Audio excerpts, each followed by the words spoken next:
বৃষ্টির পর দিন ক্রিকেটারদের সবচেয়ে কষ্ট হয় মাঠে গিয়েও কিছু করতে না পারা। কিন্তু ভাই, মাঠ মানে শুধু প্র্যাকটিস না, ভাই, বন্ধু আর গল্প তো আছেই। চলো দেখি আজকের একাডেমির বৃষ্টি পরবর্তী দিনের গল্প। Let's go. Good morning guys, কি অবস্থা সবার? আলহামদুলিল্লাহ আমি ভালো আছি। গতকাল ছিল শুক্রবার, গিয়েছিলাম ঘুরতে মধুপুরের জঙ্গলে। দারুণ সময় কেটেছে, খুবই ভালো লেগেছে। ঘোরাঘুরি শেষ করে রাতে সুন্দর একটা ঘুম দিয়েছি। সকালবেলা উঠে দেখে একদম ফ্রেশ, মাইন্ডটা তো ফ্রেশ লাগছে যা বলার বাইরে। আজকে শনিবার, একাডেমি প্র্যাকটিস সেশন আছে, কিন্তু আমি চিন্তিত যে ধরনের বৃষ্টি হয়েছে গতকালকে রাতে, আজকে আসলে একাডেমিতে প্র্যাকটিস করার মতো কোনো ব্যবস্থা আছে কিনা। আমাদের একাডেমিতে কিন্তু আসলে ইনডোরের কোনো ব্যবস্থা নেই। বৃষ্টি হলে শেষ, পানি জমে না কিন্তু কাদা কাদা হয়ে থাকে। পুরো ময়মনসিং এ কিন্তু ইনডোরের ব্যবস্থা নেই। ময়মনসিং এ একাডেমি আছে 7টা থেকে 8টা, কিন্তু কোনো একাডেমি ইনডোরের ব্যবস্থা নাই। এমনকি ময়মনসিং এর জেলার যে একটা নিজস্ব ইনডোরের ব্যবস্থা আছে এরকমও না। তো আমরা যারা ক্রিকেটার আছি এটা আসলে খুবই সুযোগ সুবিধা থেকে বঞ্চিত এই ধরনের। তো তারপরও প্র্যাকটিসে যেতে হবে। হয়তো আমাদের শেষ সম্বল হবে পার্ক আছে, পার্কের ওই জায়গাটাতে পানি জমে না। হয়তো আমরা একটু ফিটনেস সেশন করতে পারবো, স্ট্রেচিং করতে পারবো, শর্ট ক্যাচিং করতে পারবো। কিন্তু চিন্তিত যে আসলে প্র্যাকটিস হবে কিনা, কারণ এখন তো আষাঢ় মাস চলছে, যে কোনো সময় বৃষ্টি, যে কোনো সময় রোদ। যদিও আজকে দিনটা দেখে মনে হচ্ছে ভালো রোদ উঠেছে, ভালো আলো দেখতে পাচ্ছি। তো এই হচ্ছে অবস্থা। আর আপনাদের কেমন প্র্যাকটিস চলছে, আর তোমাদের আর বন্ধুরা তোমাদের প্র্যাকটিস কেমন চলছে? তোমরা এই বর্ষা মৌসুমে নিজেকে কিভাবে তৈরি করছো, কিভাবে প্র্যাকটিস করছো? ক্রিকেটার হলে কিন্তু বসে থাকা যাবে না। এই বর্ষা মৌসুমেও তোমাকে কাজ করে যেতে হবে। জায়গা নেই, ব্যবস্থা করতে হবে, বিকল্প ব্যবস্থা তৈরি করতে হবে। বিকল্প ওয়েতে কি করা যায়, একটু রানিং, একটু স্ট্রেচিং, ফিটনেসটাকে ডেভেলপ করতে হবে। এখন বর্ষা মৌসুম, এখন কিন্তু ব্যাটিং বোলিং এর কাজ তেমন না। যেদিন ভালো দিন থাকবে সেদিন ব্যাটিং বোলিং করার একটু চেষ্টা করতে হবে। আর বাদবাকি দিনগুলোতে নিজেকে ফিটনেসের দিক দিয়ে উন্নতি করতে হবে। এটাই হচ্ছে বর্তমান সময়ের কাজ। এই জন্যই বলে অফ সিজন। অফ সিজনেই কিন্তু ক্রিকেটার তৈরি হয়, সিজনে না। তো সবাই অফ সিজনটাকে কাজে লাগানোর চেষ্টা করো। সবার জন্য শুভকামনা রইল। আর আজকের ব্লগটা এখান থেকে শুরু হলো। আর তুমি যদি এখনো আমার চ্যানেলটি সাবস্ক্রাইব না করে থাকো বন্ধু, তাহলে সাবস্ক্রাইব করে।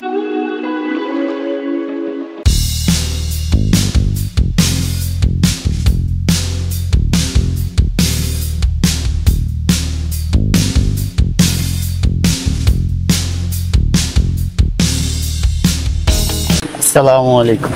বাবা ওই জায়গাটা পাইছেন বাড়ছিল যাই, ভালো আছেন?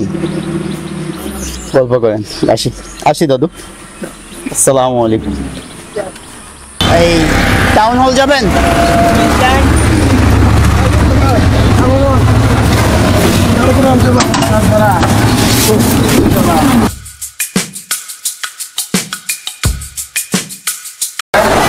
Thank you.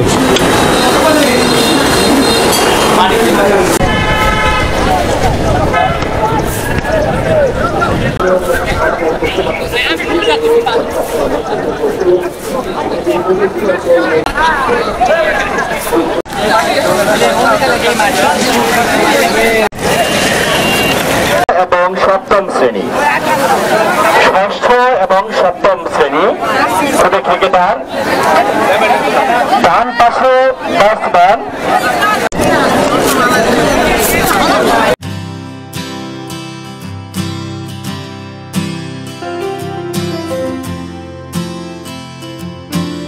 এই কাপড়গুলো গতকালকেও ভিজছে, আজকেও ভিজলো।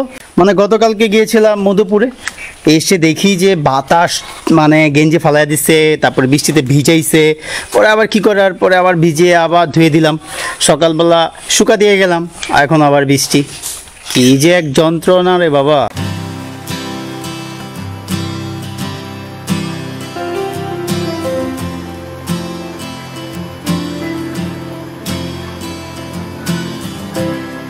আজকে একাডেমিতে গিয়ে আমি আসলে কোনো ভিডিও করতে পারিনি।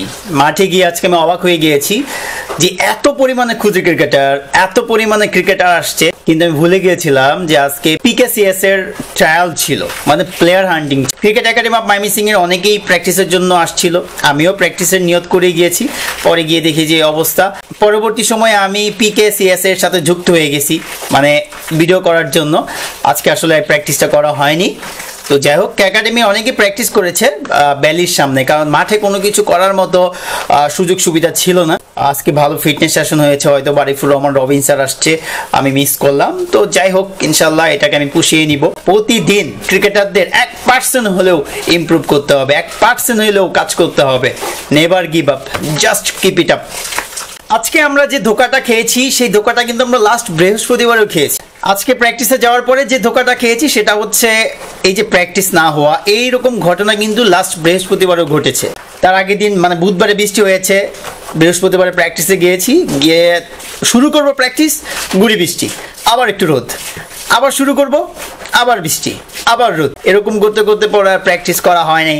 আসলে এটা একটা স্মৃতি যে গত বৃহস্পতিবারও এরকম হয়েছে, আমরা প্র্যাকটিস করতে পারিনি। আজকে কিন্তু প্র্যাকটিস হয়েছে, শুধু আজকে আমি করতে পারিনি, সেটা আমার ফল্ট। আমি একটা কাজে যুক্ত হয়ে গেছিলাম, যদিও এই শুরুতে আমি বলেছি। তো যাই হোক, ইনশাআল্লাহ আগামীকাল প্র্যাকটিস করব। আর এই যে মাঝে মধ্যে বৃষ্টির কারণে যে প্র্যাকটিস হয় না অথবা বসে থাকি একসাথে, এই বিষয়টাও কিন্তু দারুণ।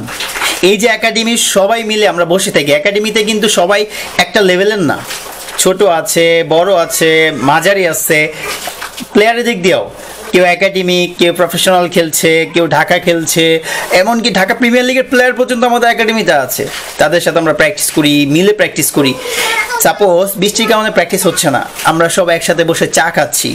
এই যে চা খাচ্ছি, এই যে একটা গল্প, এই যে একটা ফিলিংস, এটা কিন্তু আপনাকে আমি এক্সপ্রেস করতে পারতেছি না। দারুণ, অনেক মজা করি আমরা, ক্রিকেটাররা সব সময় মজা করে। একাডেমিতে গেলাম, মাঠে গেলাম, এই মানে যে শুধু প্র্যাকটিস করতে হবে এমন না। এই বর্ষা মৌসুমে একটু আড্ডা দিবেন, টিমের সবাই মিলে, একাডেমির সবাই মিলে একটু চা খাবেন, গল্প করবেন, সম্পর্ক ভালো হবে, ফ্রেন্ডশিপ হবে, মানে এগুলো স্মৃতি হয়ে থাকবে। আপনি একটা সময় যখন খেলা ছেড়ে চলে আসবেন অথবা খেলতে পারবেন না, তখন এই স্মৃতিগুলো, এই যে গল্প, এই যে চা খাওয়া, এগুলো অনেক আনন্দ দিবে, অনেক।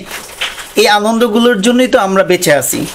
এই আনন্দগুলো চাই বলে, এই আনন্দগুলো আমরা একটা সময় উপভোগ করব বলেই তো আমরা এই জার্নি। তো আমি আশা করব যে আপনারা শুধু প্র্যাকটিস করবেন না, যার সাথে প্র্যাকটিস করতেছেন তার সাথে একটু কথা বলবেন, একটু গল্প করবেন, তার সাথে একটু ভালো সম্পর্ক করবেন, আড্ডা দিবেন। সেটা এই বৃষ্টির সময় কিন্তু ভালো হয়, টিমের স্ট্রং একটা কম্বিনেশন হয়, আদান প্রদান ভালো থাকে, টিম স্পিরিট ভালো হয়। এটাই দরকার, এটাও কিন্তু একটা প্র্যাকটিস। ব্যাট বল শুধু প্র্যাকটিস যেমন না, এই যে আপনি টিমমেটের সাথে সময় কাটাবেন, এটাও একটা বিশাল প্র্যাকটিস, অনেক কাজে দেয়, অনেক। আরেকটা জিনিস কি, ক্রিকেট তো শুধু মাঠ না, এটা একটা পরিবার। আমার কাছে মনে হয় এটা একটা পরিবার। আমি আপনাদেরকে একটা গল্প বলি। কয়েকদিন আগে আমার একটা বড় ভাইয়ের সাথে কথা হয়েছে। সে একাডেমি ছেড়েছে 3 বছর হয়ে গেছে অলমোস্ট, অথচ তার সাথে কথা হওয়ার সময় মানে একটা অন্যরকম একটা স্মৃতিচারণ করলাম। ভাইটার নাম হচ্ছে হাসিব ভাই। সে হয়তো একাডেমিতে আসবে, আবার দেখা হবে, কিন্তু এই যে একটা সময় যে প্র্যাকটিস করছি, এই যে একটা মায়া, এই যে একটা স্মৃতি, একসাথে নেট করেছি, একসাথে ফিটনেস করছি, একসাথে ড্রিঙ্কস ব্রেকে পানি নিয়ে দৌড়াইছি, আবার একসাথে ব্যাটিং করছি, এমনও আছে। এই যে একটা স্মৃতি, এই স্মৃতিটা সারা জীবন বয়ে বেড়াবো আমরা আসলে শুধু আমরা যারা ক্রিকেট খেলি, শুধু যে ক্রিকেট খেলি এমন না, শুধু যে মাঠেই থাকি এমন না। এটা একটা ফ্যামিলি। হতে পারে আমাদের সাথে 2 বছর পর দেখা, 3 বছর পর দেখা, 4 বছর পর দেখা, কিন্তু আমাদের কম্বিনেশন, আমাদের যে একটা মায়া, এটা খুব ভালো থাকে ক্রিকেটারদের কিন্তু সবসময় যে দেখা হয় এমন না। এমনও ক্রিকেটার আছে যে আমার সাথে 10 বছর আগে দেখা হয়েছে, হয়তোবা 5 বছর আগে দেখা হয়েছে, হয়তোবা সামনে 15 বছর পর দেখা হতে পারে, কিন্তু তার সাথে সময় কাটানো প্রত্যেকটা মুহূর্ত এক একটা স্মৃতি। আমরা একটা পরিবার। আমরা যখন একটা টিম হয়ে প্র্যাকটিস করি বা যখন আমরা ঢাকা লিগ খেলতে যাই অথবা ময়মনসিংহের লোকাল লিগগুলো খেলি একটা টিমের হয়ে, তখন কিন্তু আমরা একটা পরিবার। সবার আগে কিন্তু বলা হয় যে আমরা একটা পরিবার হয়ে যাব। পরিবার না হলে আসলে ভালো টিম স্পিরিট পাওয়া যাবে না। পরিবার হলে আপনি খেলে মজা পাবেন, কথাবার্তা বলে মজা পাবেন, গল্প করে মজা পাবেন। ক্রিকেট হচ্ছে একটা পরিবার। ক্রিকেট শেখায় ইউনিটি। এটাই শেখায় ক্রিকেট। আসলে আমরা ক্রিকেট একাডেমি অফ ময়মনসিংহে যারা প্র্যাকটিস করি অনেক সুন্দর ইউনিটি নিয়ে প্র্যাকটিস করি, খুব এনজয় করি। আমার কাছে মনে হয় একটা ফ্যামিলি, পুরো একটা ফ্যামিলি হিসেবে আমরা কাজ করি। ফিটনেস করতেছি, এনজয় করতেছি, স্মৃতি নিচ্ছি, গল্প করতেছি। হ্যাঁ, সবার সাথে তো ভালো সম্পর্ক যাবে না, তারপরেও মোটামুটি সবার সাথেই ভালো সম্পর্ক থাকে। একজন দুজনের সাথে আলাদা স্পেশাল একান্ত থাকে, এটা থাকবেই। এটা একদম শুরু থেকে একজন দুজনের সাথে খুব ভালো সম্পর্ক থাকবে। কিন্তু যখন একটা টিম ওয়াইজ, সাপোজ আমরা 15 জনের একটা টিম করা হয়, তখন এই টিমটা শুধু টিম না, এটা একটা ফ্যামিলি। মানে পুরো একসাথে থাকা, একসাথে খাওয়া, সব কিছু। এই যে আমরা যখন ঢাকা লিগ খেলতে যাই, লাস্ট বারের কথাই বলি, আমরা একটা রুমে পুরো টিম ছিলাম 20 জন, আরো বেশি, 20 জনের কথা বললাম। 2টা বাথরুম। এই যে বাথরুমে গোসল করতে যাওয়া, এখন মনে হয় এই যে তাড়াহুড়া, বাথরুমে গেছে, নক করতেছে, কে আগে খাচ্ছে, সবাই একসাথে খাচ্ছে, আবার কেউ ওটাও খাচ্ছে, এই সবাইকে ডাকতেছে চলো চা খেতে যাই। মানে আমি বুঝাতে পারবো না যে ক্রিকেট কত বড় একটা ইউনিটি, একটা ফ্যামিলি। এই ফ্যামিলি প্রত্যেককে ভালোবাসে। অনেক আড্ডা হয়, অনেক গল্প হয়। আমি তো মিস করি যাদের সাথে আমি লাস্ট ইয়ার ঢাকা খেলেছি, হয়তো বা তাদের সাথে ওইরকমভাবে কথা হয় না, যোগাযোগ হয় না। ওই যে বললাম ভিডিওর শুরুতেই যে হয়তো বা আপনি যাদের সাথে এখন খেলছেন এদের সাথে হয়তো বা 3 বছর পর দেখা হবে, 5 বছর পর দেখা হবে, কিন্তু তাদের প্রতি বা তার প্রতি যে একটা মায়া, একটা মানে একটা ফিলিংস থাকবে আপনার অন্যরকম। হাসিব ভাইয়ের সাথে কথা বললাম, মানে কি একটা ফিলিংস, মনে হচ্ছে কতদিন পর কথা হলো, কত আপন ভাই। একসাথে প্র্যাকটিস করছি, একসাথে ব্যাটিং করছি, সে আমাকে কত সময় তাড়া করেছে, সে আমাকে থ্রোয়ারে ব্যাটিং করেছে, আমি তাকে থ্রো করেছি। স্মৃতি, মাঠে আম ভর্তা খেয়েছি, মানে অগণিত। আমরা যারা ক্রিকেট খেলি একটা পরিবার, আমরা যখন একটা টিমে যাই একটা পরিবার হয়ে যাই। হয়তো বা যারা ঢাকা লিগ খেলি, যেমন নতুন আমরা ঢাকা লিগ খেলি, আমরা হয়তো অনেক সময় অনেক প্লেয়ারকে চিনি না, কিন্তু 1 দিন 2 দিন সর্বোচ্চ 3 দিনের মাথায় আমরা একটা পরিবার। আপনি বলতেও পারবেন না যে এই ছেলেটা 2 দিন আগে আমি চিনতাম না। একসাথে ঘুমানো, একসাথে, মানে কি বলবো, আমি বলে শেষ করতে পারবো না। ক্রিকেট ইউনিটি শেখায়। ক্রিকেট হচ্ছে একটা পরিবার। Just I love cricket. আমি ক্রিকেট অনেক ভালোবাসি, ক্রিকেটকে অনেক পছন্দ করি। সেরা একটা গেম হচ্ছে এই ক্রিকেট। আজকের ব্লগটা এখানেই শেষ করব। হয়তো আজকের ব্লগটা ওইরকম ইন্টারেস্টিং না, যদিও আমার ব্লগ ইন্টারেস্টিং না, তারপরেও চেষ্টা করি একটু ইন্টারেস্টিং করার। তো আজকের ব্লগটা এখানেই শেষ। আপনি যদি আমার চ্যানেলে নতুন হয়ে থাকেন তাহলে অবশ্যই আমার চ্যানেলটিকে সাবস্ক্রাইব করবেন এবং আমাকে সাপোর্ট করবেন।